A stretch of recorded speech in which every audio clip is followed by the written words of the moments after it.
하시는 하나님, 8월 달에 우리가 오후 예배 때의 주제로 하나님의 절대 보호를 나누고 있습니다. 하나님은 전쟁 중에서도 보호하시고 화재나 수재와 같은 위험에서도 보호하시고 이런저런 사고, 각종 재해에서도 보호하시며 특별히 풍랑 가운데서 보호하여 주십니다. 바닷가에서 부는 바람만 풍랑이 아니라 실은 우리가 살아가는 인생 가운데 풍랑 같은 위기가 많이 있습니다. 자연적 재해 풍랑도 있죠. 지진이나 또 지금 제주도에서 태풍이 북상하고 있다고 하는데 이런 게 아마 풍랑이겠죠. 실제로 풍랑 같은 재해도 있고요.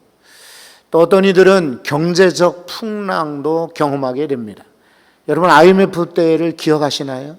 여전히 지금까지도 후유증을 앓는 가정들이 많습니다. 가장들이 한참 일할 때 직장을 잃어버리고 그리고 기업에서 많은 이들이 도산을 당하고 또 이런저런 가정 파탄을 가진 사건, 이런 풍랑이 바로 IMF 같은 것이죠. 이런 경제적 풍랑이 오늘날 2021년도에도 코로나 때문에 기업의 가정에 영향을 미치고 있습니다.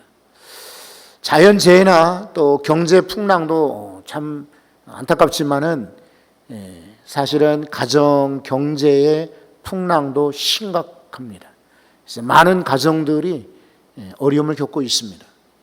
학교를 포기하기도 하고 때로는 멀쩡한 직장에서 물러나서 아르바이트로 연명하기도 하고 또 큰 돈을 들여서 가게를 이곳저곳에 마련해 놨는데 사업이 안 되어서 그만 헐값에 팔아 넘기는 일들이 많습니다. 또 경제 풍랑뿐만 아니라 건강의 풍랑도 있습니다. 위기를 만나고 건강에 적신호가 껴지고 원치 않은 질병이 생기기도 하며 갑자기 몸이 쇠약해지는 그런 질병의 풍랑도 있습니다.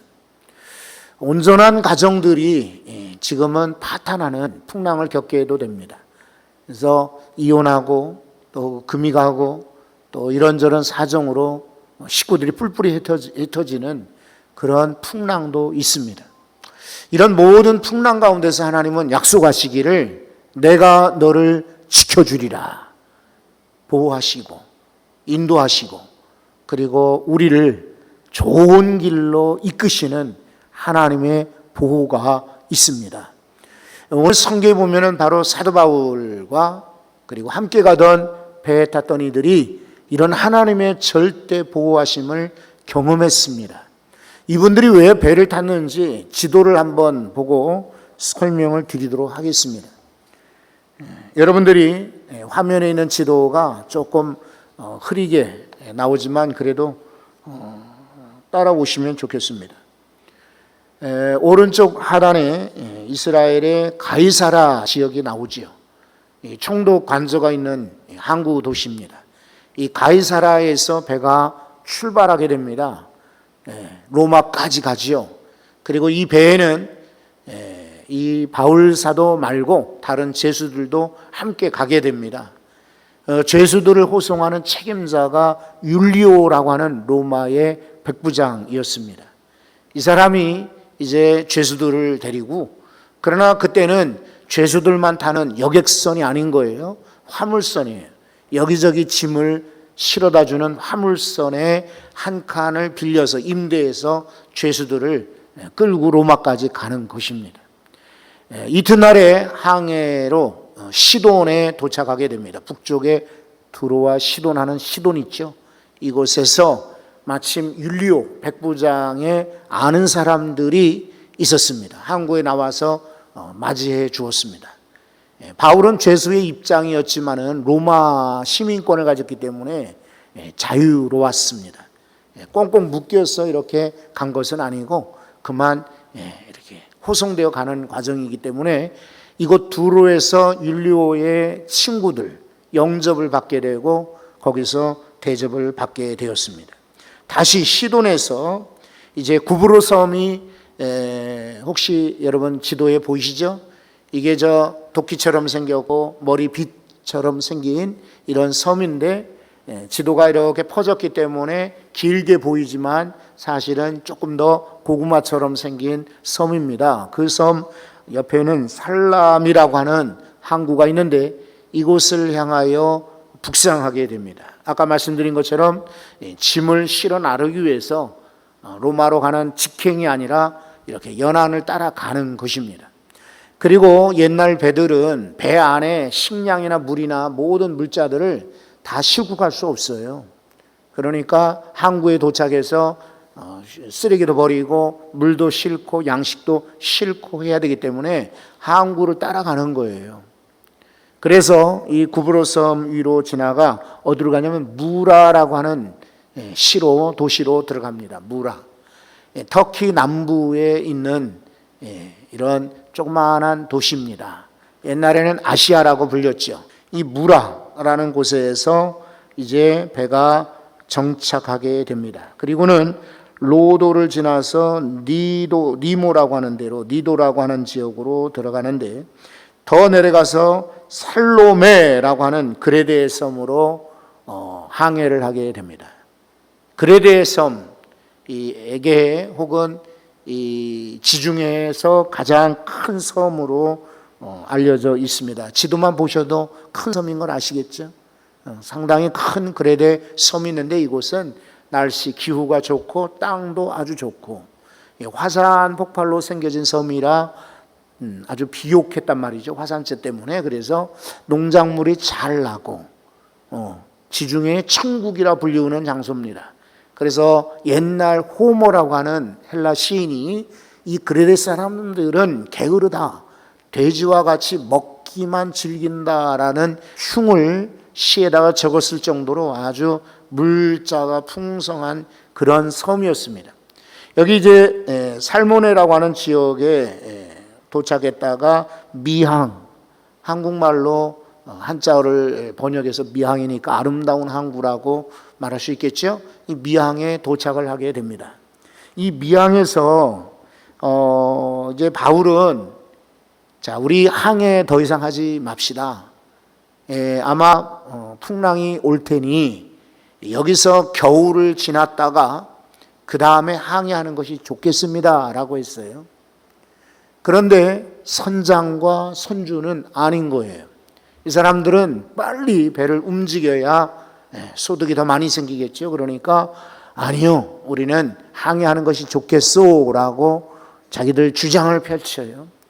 그런데 백부장이 여러분 상식적으로 바울과 같은 죄수, 이 사람은 뭐 바다도 배에 대해서 항해에 대해서 일도 알지 못하는 초보입니다. 이 사람 말을 들을까요?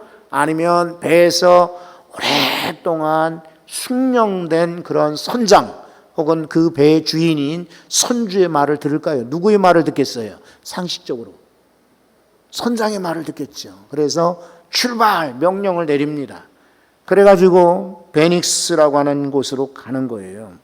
이 베닉스에서부터 이제 더 이상은 배가 떠나지 않았으면 좋았을 터인데 바울의 바람과는 달리 배가 이제 계속 출항을 하게 됩니다. 이 베닉스 바로 아래에는 이 모래톱이 많은 거예요. 모래톱은 바다의 해변들 모래들이 퇴적되어서 쌓인 곳을 말하죠. 이곳에 배가 지나가다 보면은 배가 걸리기도 하고 파손될 위험이 있어요. 그러니까 이 사람들이 꽉 닷을 펼치고는 빨리 가려고 닷을 다 펼친 상태에서 항해를 시작하는 거예요. 바람이 이렇게 불어야 아시다시피 배가 빨리 가잖아요. 그러니까 돛을 완전히 펼친 채로 그리고는 가는 거예요. 가다 보니까 아니나 다를까 풍랑을 만나게 돼요. 유라굴로라는 풍랑을 만나요. 이거 유라굴로라는 말은 헬라어와 라틴어의 합성어라고 하는데 동북풍입니다. 동북바람. 동쪽 북쪽으로 바람이 부는 거예요. 근데 지금 이 사람들은 어디로 갑니까? 지금 서쪽으로 가는 거예요. 그런데 배는 서쪽으로 가려고 하는데 동쪽 북쪽으로 올라가는 바람을 만나니 이 배가 제대로 갈 수가 없죠. 가을지자로 왔다 갔다 하다가 그만 풍랑이 너무 거세니까 모든 그런 돛이 찢어지고, 그리고 배는 지금 정치 없이 표류하게 됩니다. 지도에는 반듯하게 이렇게 원만하게 선으로 그어져 있지만은 이 지중해에서의 항해는 계속해서 며칠간 고생을 하게 됩니다. 여망이 없어지는 거예요. 그래서 배에 있는 모든 물건들을 다 버립니다. 배를 가볍게 해야만 배가 그래도 쉽게 이런 풍랑에서 빠져나올 거라고 생각해서 생명 같은 양식들, 그 다음에 배 기구들을 전부 바다에 던져버리고 출발하지만 여전히 배는 풍랑 속에 있습니다. 게다가 풍랑이 얼마나 거센지 날이 계속 흐린 거예요. 바람 때문에 분간할 수가 없어요. 그래서 해도 별도 보이지 아니하고, 분명히 낮은 낮인데 해가 안 보이는 거예요. 환하지가 않아요. 깜깜한 가운데 구원의 여망까지 사라져버리고 말았습니다. 그래서 결국은 쭉 진행하다가 멜리데 섬이라는 곳에 도착하게 됩니다. 28장 1절에 보면은 그 섬에 도착해서 알고 보니까 멜리데 섬이더라. 여기 멜리데 섬에 이제 몰타라고, 현대는 지금 몰타라는 조그마한 도시 국가가 있습니다. 우리 교회 예전에 다녔던 성도 가운데 한 분이 이 몰타로 가서 한번 그림 엽서를 제게 보내준 적이 있습니다. 교회 앞으로.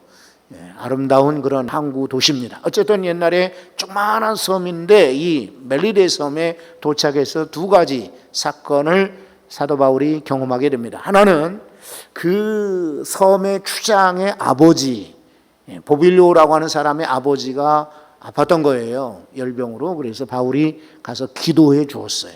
그래서 살아났고 융숭하게 대접을 받았어요. 또 바울이 이제 모닥불을 피워놓고 이제 여기서 이렇게 이제 숙박을 하게 되는데, 그 모닥불 사이에 장작 사이에 뱀이 들었단 말이에요. 그래서 독뱀이 바울을 물었어요. 그래서 사람들이 말하기를 저는 풍랑도 이기고 왔는데 여기서 뱀에 물려 죽나 보다 라고 생각했는데 탈탈 털어버렸는데 아무 일 없었던 거예요. 놀라운 기적이죠. 하나님께서 바울을 지켜주시려고 풍랑에서도 건져주시고 뱀에서도 건져주셨던 사건이 멜리데 섬에서 있었어요. 지금 오늘 성경은 이 지중해에서 지그작으로 막 풍랑 속에 헤매일 때의 광경을 묘사하고 있습니다. 여러분, 그렇다면은 왜 하나님이 바울이나 우리 인생들 앞에 아까 말씀드린 재해나 경제 위기나 건강의 위기나 가정의 위기나 풍랑을 왜 주실까요? 오늘 그 말씀을 먼저 드리려고 합니다. 여러분, 이 풍랑을 겪는 것은 우선 우리를 훈련시키는 영적 훈련입니다. 뭐라고요? 영적 훈련이라고요. 우리 이제 교회 8월 달에 이제 두 아이가 군에 갔습니다. 그래서 우리 군대 간 청년들을 위하여 기도할 때, 그리고 오늘 아침에 일부 예배 때 윤만석 권사님이 오셔서 제가 여쭤볼까 하다가 아직은 옮기지 않았을 터이니까 뭐 여쭤봐도 잘 모르시겠다 해서 그냥 이렇게 보내드렸는데, 그 집 손주 준용이가 군대에 갔죠. 그리고 혁찬이라고 저 지금 일산으로 이사간 친구도 이제 군대에 갔죠. 얘네들이 지금 8월달 한참 훈련을 받겠죠. 그런데 얘네들은 평범한 그러한 보병입니다. 육군 보병이란 말이에요. 그러니까 4주만 훈련 마치면은 이제 배치를 받을 거예요. 그런데 해군 특전대나 해병대라든지 뭐 혹은 뭐 이런저런 장교 훈련을 받는다든지 이러면은 훈련 기간이 4주가 아닙니다. 길어져요. 굉장히 많아요. 왜 훈련을 어떤 일은 짧게 하고 어떤 일은 길게 할까요? 일반 사병들인 경우는 평범한 훈련만 받으면 돼. 기초 군사 훈련만 받으면 돼요. 그러나 특수한 임무를 띈 그런 위험한 일을 하는, 특별한 일을 하는 병사들은 그렇지 않습니다. 아주 위험한 훈련, 그리고 참 견디기 힘든 그런 훈련. 꼭 저 실미도 같은 저 북한에 이렇게 북파 공작원 같은 교육은 아닐지라도 어쨌든 아주 한계 상황에 이르는 큰 훈련을 받는 거예요. 성도들도 마찬가지예요. 그냥 보통 평범한 성도들, 그냥 이렇게 신앙생활하는 성도들에게는 풍랑이 별로 없어요. 그런데 기억하십시오. 왜 하나님이 나에게는 이렇게 어려운 풍랑을 주시나? 여러분을 쓰시려는 의도예요. 여러분을 더 크게 쓰시려고 어려운 일도 겪게 만드시는 거예요. 사람들의 본성은 고난 싫은 거예요. 풍랑 싫어요. 하지만 하나님께서는 때로 풍랑 가운데 던져 넣으시는 겁니다. 여러분, 야곱의 12아들이 있습니다. 그래서 나중에 12지파가 되지요. 그런데 12아들 가운데 11번째 아들이 요셉입니다. 요셉이 그냥 집에, 아버지 집에 있었더라면 그는 평범한 그냥 12아들 중에 하나였을 겁니다. 그런데 안타깝게 이 사람이 형들의 미움과 질투 때문에 노예로 팔려가게 되고, 노예도 잘했는데 그만 누명 쓰고 감옥에 가게 됩니다. 그런데 그 노예 생활이나 감옥 안에서의 수용 생활이 이를 훈련시킨 겁니다. 그래서 결국 그는 애굽의 총리가 되는 것입니다. 모세도 마찬가지입니다. 왜 하나님이 모세를 그렇게 광야에서 40년 동안이나 견디게 하셨을까요? 훗날 그를, 이스라엘 민족을 해방시키는 하나님의 사자, 하나님의 도구로 쓰시려고 훈련시킨 거예요. 지금 여러분 가운데 만약에 풍랑이 온다면, 아하, 이것은 나를 훈련시키는 영적 훈련이구나, 이렇게 믿고 견디시기를 바랍니다. 훈련은요, 죽이려고 훈련시키는 거 아니에요. 더 크게 쓰려고 시키는 겁니다. 물론 군대에서 훈련하다가 사고를 만나는 경우도 있죠. 하지만 원래 의도는 사고로 장애를 그리고 죽음에 이르게 하려고 훈련시키는 게 아니지 않습니까? 하나님께서 우리를 훈련시키는 것도 이유가 바로 영적 훈련이다. 자, 두 번째, 하나님은 왜 우리에게 풍랑을 허락하시는가? 하나님의 사람을 높이시기 위해서입니다. 어떻게 하신다고요? 높이시는 거예요. 원래 오늘 성경 보니까 여러분, 이 바울은 사실은 별로 이렇게 인정받지를 못하지 않았습니까? 그러니까 백부장도 그의 말을 무시했죠. 바울이 말해야 시도 먹히질 않습니다. 바울이 무슨 얼마나 그분들에게 어필이 될 만한 요소가 뭐가 있겠습니까? 죄수 중에 한 사람일 뿐입니다. 그런데 이 사람이 나중에는 어떻게 되는지 한번 보세요. 자, 27장 21절을 아까 읽었습니다. 여러 사람이 오래 먹지 못하였음에 바울이, 여러분, 어디에 섭니까? 어디에 섭니까? 가운데 서더라 그랬어요. 그러니까 우리가 지난주에도 그런 말씀을 나눴지만은, 날이 저물었을 때에 아리마대 요셉이 예수의 시신을 달라고 하더라, 이 말씀을 우리가 나눴잖아요. 그러니까 성경은 그냥 눈으로만 읽는 게 아니라 그 의미가 무엇인지, 영적인 내게 도전이 무엇이고 교훈이 무엇인지를 우리가 발견해야 돼요. 그러니까 바울이 하필이면 이렇게 배에 탄 사람들이 276명이나 되었는데 그 중에 가운데 섰더라, 위치를 얘기하는 게 아니에요. 여러분, 이것은 지금 바울이 벌써 풍랑을 만난 상황에서 리더가 되었다는 뜻입니다. 지도자가 되었다는 말이에요. 아무도 말을 못해요. 선장이 어디 갔습니까? 선주가 지금 어디 갔습니까? 백부장이 이 풍랑 가운데서 무슨 말을 하겠습니까? 그런데 바울은 가운데 서서 말하되, 자, 여러분이요, 내 말을 듣고 그레데에서 떠나지 아니하여 이 타격과 손상을 면하였더라면 좋을 뻔하였느니라. 바울은 이거 봐라, 내 말 안 들으니까 이렇게 풍랑을 만났지 않았느냐라는 자기 생각을 주장하고, 그리고 사람들 비웃는 그런 어투로 말하는 게 아닙니다. 아쉽게도 전에는 내 말을 듣지 않았지만, 이런 얘기예요. 그런데 계속해서 말씀을 한번 보십시오. 22절입니다. 한번 22절을 다 같이 한번 읽어보겠습니다. 내가 너희를 권하노니 이제는 안심하라. 너희 중 아무도 생명에는 아무런 손상이 없겠고 오직 배뿐이니라. 아멘. 여러분, 바울 사도가 도대체 어떻게 이런 이야기를 할 수 있습니까? 여러분이 안심하라 라고 말할 수 있는 사람이 왜 바울 사도였을까요? 지금 바울 사도도 풍랑 가운데 있는 거예요. 풍랑이 지금 잠잠해지거나 잠깐 쉬는 게 아니라 여전히 풍랑 속에 배가 있었어요. 그런데도 바울은 그 가운데서 말하기를 여러분이 안심하라 라고 말하고 있습니다. 무슨 자격으로, 무슨 깡으로, 무슨 용감한 대담한 그런 정신으로 이런 얘기를 했겠습니까? 여러분, 생명에는 손상이 없어요. 이 배만 좀 부서질 겁니다 라고 장담할 수 있는 비결이 뭐가 있습니까? 어디 있습니까? 그 다음 구절을 보시면 나옵니다. 23절입니다. 한번 이 구절도 같이 읽어보겠습니다. 내가 속한 바 곧 내가 섬기는 하나님의 사자가 어젯밤에 내 곁에 서서 말하되, 여러분, 내가 섬기는 하나님의 사자를 섬긴다는 게 아니라 하나님을 섬기는 거예요. 내가 섬기는 하나님이 부리시는 사자, 내가 섬기는 하나님의 심부름꾼 사자가 내게 내 곁에 서서 어젯밤에 말씀하셨다. 풍랑 가운데서 어떻게 말씀하셨을까요? 이 풍랑에서 아마 다윗처럼 바울도 기도했을 겁니다. 그랬더니 바울에게 설명해 준 거예요.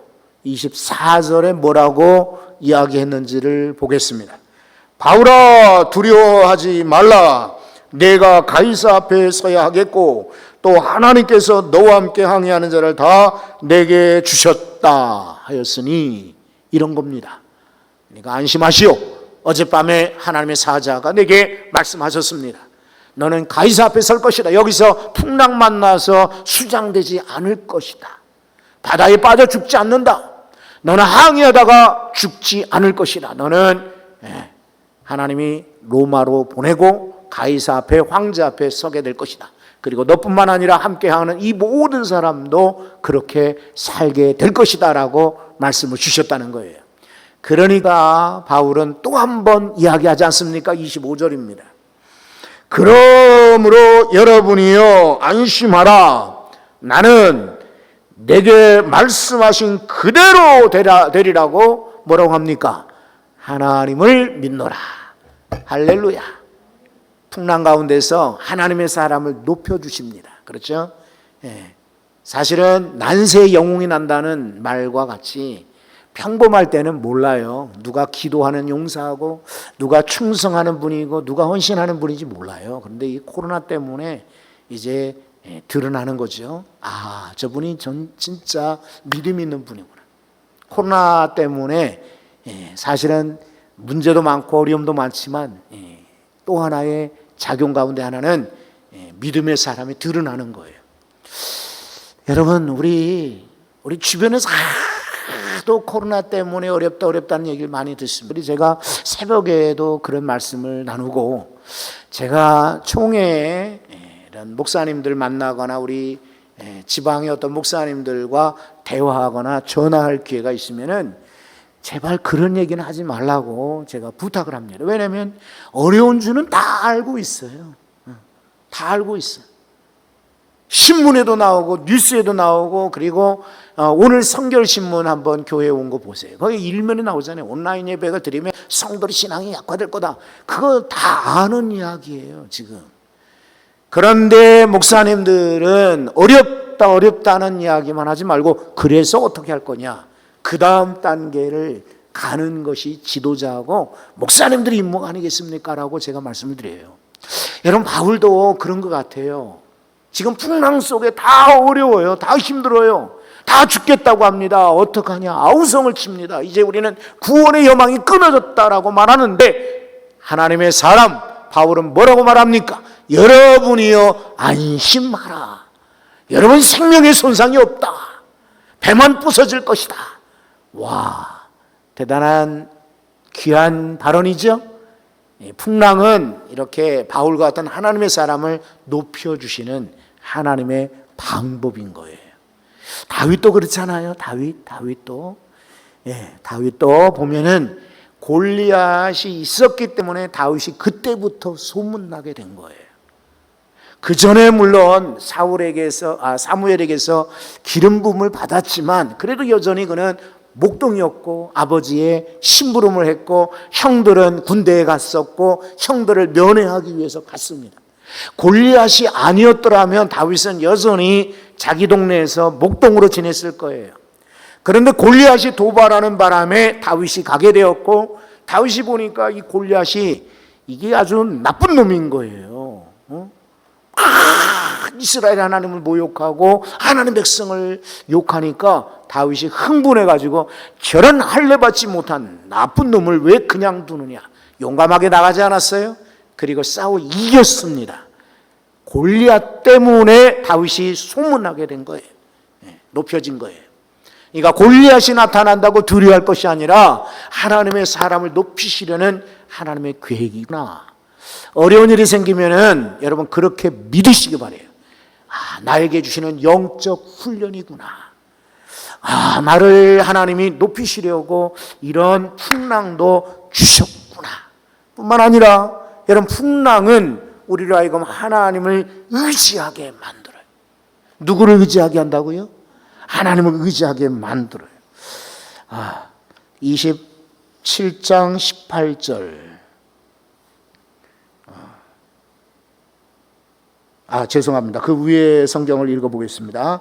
자, 이 고린도 후서에 있는 말씀을 한번 찾아볼게요. 고린도 후서 1장 8절에서 9절인데요. 이 말씀이 좀 길지만 그래도 한번 같이 읽어봅니다. 형제들아, 우리가 아시아에서 당한 환난을 너희가 모르기를 원하지 아니하노니 힘에 겹도록 심한 고난을 당하여 살 소망까지 끊어지고 우리는 우리 자신이 사형 선고를 받은 줄 알았으니 이는 우리로 자기를 의지하지 말고 오직 죽은 자를 다시 살리시는 하나님만 의지하게 하심이라. 아멘. 이 편지 고린도후서를 쓴 거는 풍랑 만나기 전이에요. 에베소에 있으면서 고린도 교회 성도들에게 간증하는 거예요. 여러분, 우리가 아시아 터키 지방에 선교하면서 얼마나 어려움을 겪었는지 몰라요. 살 소망이 다 끊어진 적이 있었거든요. 그런데 그 고난을 겪은 것은 하나님만 의지하게 하려 하심입니다. 편지 보낸 거예요. 바울은 이런 경험이 있기 때문에 이런 훗날 풍랑을 만나고 살 소망이 끊어지는 어려운 환경 속에서도 하나님을 절대로 의지할 수 있었던 거예요. 여러분, 한번 촉구합니다. 풍랑 만날 때 하나님을 의지하십시오. 하나님 외에는 구원자 없어요. 어디에 안전하고 어디 가면 우리가 평안하고 어디 가면은 정말 문제가 없을까요? 다 문제투성이. 자, 하나 더 말씀을 드리면 풍랑을 주시는 이유가 있습니다. 뭐가 중요한가? 무엇이 중요한가? 이것을 가르쳐 주는 겁니다. 아까 우리는 성경을 읽었습니다. 배가 풍랑을 만날 때 선원들이 버렸다고 했습니다. 버렸어요. 자, 18절과 19절을 다시 한번 보겠습니다. 이 구절은 우리 한번 같이 읽어봅니다. 18절, 19절. 우리가 풍랑으로 심히 애쓰다가 이튿날 사공들이 짐을 바다에 풀어버리고 사흘째 되던 날에 배 기구를 그들의 손으로 내버리니라. 여러분, 바다에다가 짐을 버렸어요. 식량도 버렸어요. 기구도 버렸어요. 왜 그렇습니까? 살기 위해 쓴 거예요. 그러니까 중요한 생명을 살리기 위해서 배에 있는 모든 도구를 버렸던 거예요. 뭐가 중요한지를 선원들은 알았던 거예요. 지금 배의 기구가 중요한 게 아니에요. 식량보다 더 중요한 것은 우리가 살아야 되겠다는 생명이 귀한 것을 알았던 거예요. 풍랑 때문에 때로는 우리는 잃어버리는 것이 있습니다. 그러나 그보다 더 큰 하나님의 은혜, 하나님의 사랑, 하나님의 보호를 아마 찾게 되실 것입니다. 아까 경제적인 풍랑도, 자연적인 재해 풍랑도, 또는 질병의 풍랑도, 가정 위기와 같은 풍랑도 있다고 그랬죠. 그러나 이 모든 풍랑 속에서 내가 버려야 될 것이 무엇이고 그래도 지켜야 될 것이 무엇인지를 발견하게 하는 것이 풍랑의 이유입니다. 왜 풍랑을 주신지 알겠죠? 그렇다고 풍랑 때문에 바울이 276명이 죽지 않았습니다. 여러분, 이스라엘 백성들이요, 이스라엘 백성들이 포로로 끌려가게 됩니다. 예루살렘이 다 불타버립니다. 성전도 파괴되었습니다. 그리고 각지로 흩어져 포로로 갔을 때 그 사람들이 그때 어디서 예배한 줄 압니까?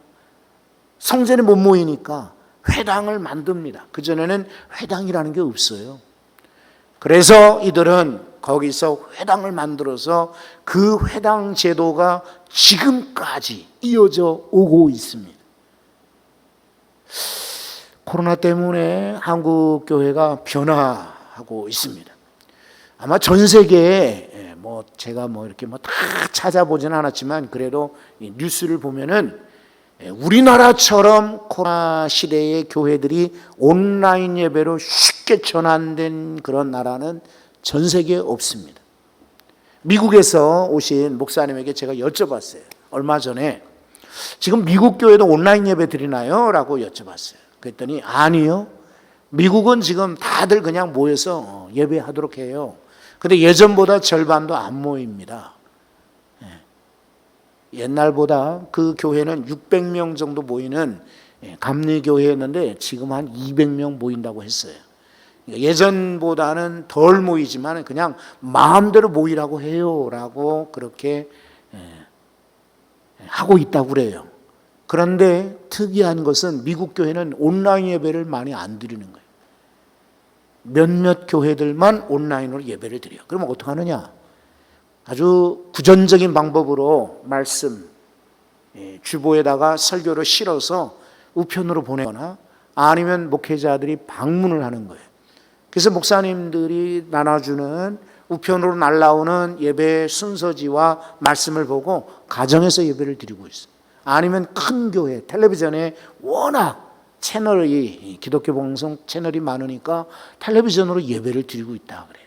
근데 한국 교회는 지금 보면은 조그마한 교회든 큰 교회는 말할 것 없고 작은 시골 교회도 거의 지금 온라인으로 예배를 드리고 있어요.